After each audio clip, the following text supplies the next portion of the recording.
Find what you love, the things that you will do when you don't have anyone around you.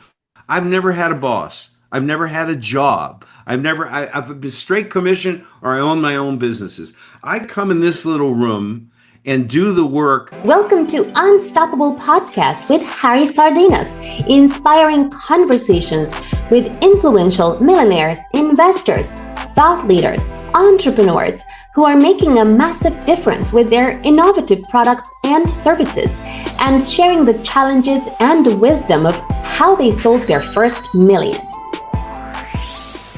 How you find those softwares if was no internet?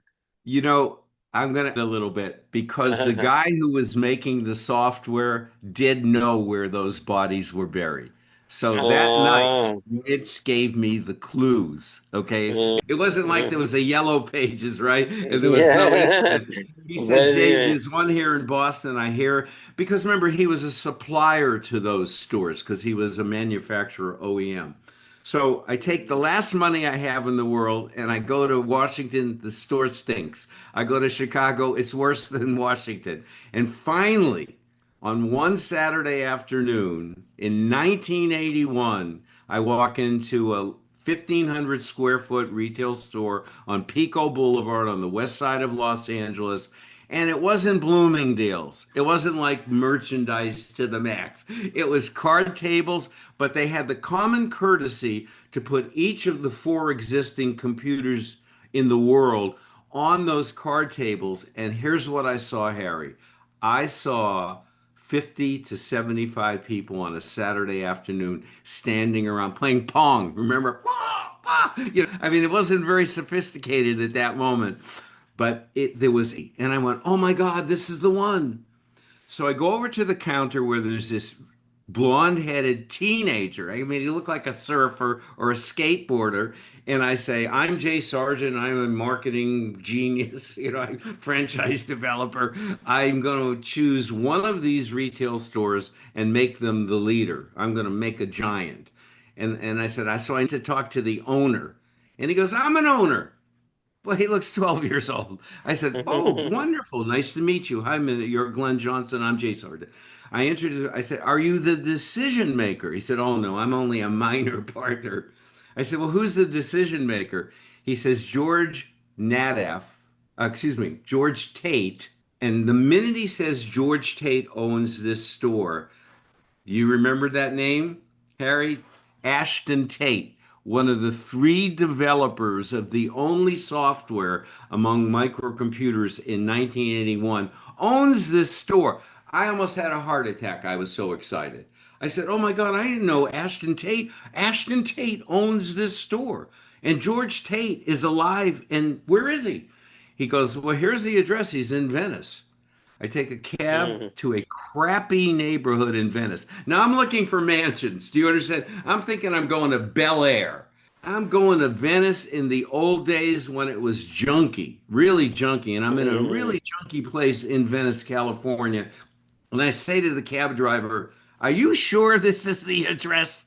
Because I'm looking for one of the most powerful men in micro blah blah. And the guy, this is it, the address. I walk up these stairs and I knock on a screen door, and George Tate on a Saturday afternoon at about 2 o'clock in the afternoon comes to the door with a cigarette hanging out of his lip, no shirt on, little skinny running shorts. I mean, it wasn't the vision of the massive entrepreneur developer. I said, well, I'm Jason. I introduced myself. He says, come on in. Come on in. We sit down 1 hour later on a pad of yellow paper. We write a contract to give me the exclusive rights to market Software Center International as a national franchise. Now, here, I want to give a lesson within the Wow. lesson. I want to give a lesson within the lesson. Not only did I get the exclusive rights to market that, but I was smart enough, even though I was a kid way back when I was a baby, I was smart enough to include in that contract a $75,000 budget to launch the franchise chain. I knew that it wasn't good enough to get the contract. I had to have some juice behind me because I knew what I needed to do to launch it. Long story short, I sold 155 of those franchises with my Wow. team in 18 months.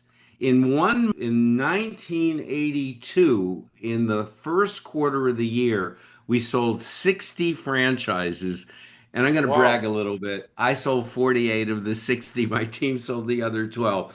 It Wow. was and because there are no small moments. Entrepreneurs of the world, remember this. There are no small moments. Those moments are building blocks. You never know where the hidden gems are. You just got to walk through the door. You got to see the light, run towards the light, do something, be bold. So that's my second thing for Hmm. entrepreneurs. The first thing is credentials are overrated. There are no small moments. And then I got one more juicy one for your audience, Harry, if you've got the time. Oh, yeah, yes, we do. We do. Good, Hopefully. good. It is never too late. I consider myself the godfather, the spirit of reinvention, the spirit of the late bloomer. I'm the patron saint of the late bloomer. I did nothing in high school. I did nothing in college. Do you understand? I have no background and no degrees that confer upon me any authority whatsoever. But at age 41, I did a complete about turn. I got married, I started a new family, and I started a business because I read 11 pages in a book. An angel visited me. I know people are going to think I'm wacky, Harry, but listen, I'm sitting at a swimming pool in Marina Del Rey at 11 at night with 250 chairs around the pool. I am in between trapezes having one of those existential moments that everyone has many times in their life. What do I do next? Whither thou goest? Oh my God, I'm deep in thought. And a bald headed guy in Bermuda shorts with a baseball cap sits down next to me. Now, there's 250 chaise lounges. This son of a gun at 11 o'clock at night sits down next to me. He says, I see you're deep in thought. A penny for those thoughts. I said, oh my God, you don't mean that. Because in the dictionary, next to the word loquacious is my picture. If I go, I'm going to go. Do you really want to hear what I'm thinking? He goes, kid, I got nothing else to do. Tell me what you're thinking. So I go for 5, 10 minutes. I tell him I don't know what I'm doing next. I've got a big offer back in New York, money waiting for me, wire transfer, going to relocate me and my new bride. She was then 21 years old. And I got stability and I've got a predictable path in front of me, but I don't want to do it. I have no tolerance for emotional and psychological pain. When I'm done, I'm done. So I'm there that night, got an offer, but I don't want it. This guy next to me says, hold it, kid, runs to his car, brings back a book called, and I want the audience to know, Frogs into Princes. Frogs into the original seminal work of John Grinder and Richard Bandler, the guys who invented neurolinguistic programming, NLP. Most people know a little bit about NLP because Tony Robbins embraced the model and popularized it all over the world. I am there in 19, God knows what, early 80s, and I'm reading the first book of NLP ever written. It's the most exciting 11 pages I've ever read in my life. The guy's literally sitting there watching me read the first 11 pages. I turn to thank him. I want to pay him for the book, and he's gone. I never saw that guy again. All I remember him saying is, read this book. This is what you should do with the rest of your life. That's the last words I ever heard from this train. Read this book. This is what you should do with the rest of your life. I run upstairs, wake up my beloved bride, and I say, we're not going to New York. We're sending the money back. We're not relocating. I'm going to be an NLP trainer. I've read 11 pages Oh, in this wow. book, and I'm going to build an empire around this body of work. I'm going to try to find the guys who wrote this book, give them royalties, put myself, embrace them, get their guidance. But if I can't find them, I don't care. I'm teaching this material and I'll build an empire out of these 11 pages. Harry, I'll cut to the chase. I sold $11.2 million worth of NLP training from scratch. The company ended Wow. up 60 trainers, 11 full-time people, multi-million-dollar contracts with corporate in every sales sector. Real estate, automotive, tech, finance, banking, everything.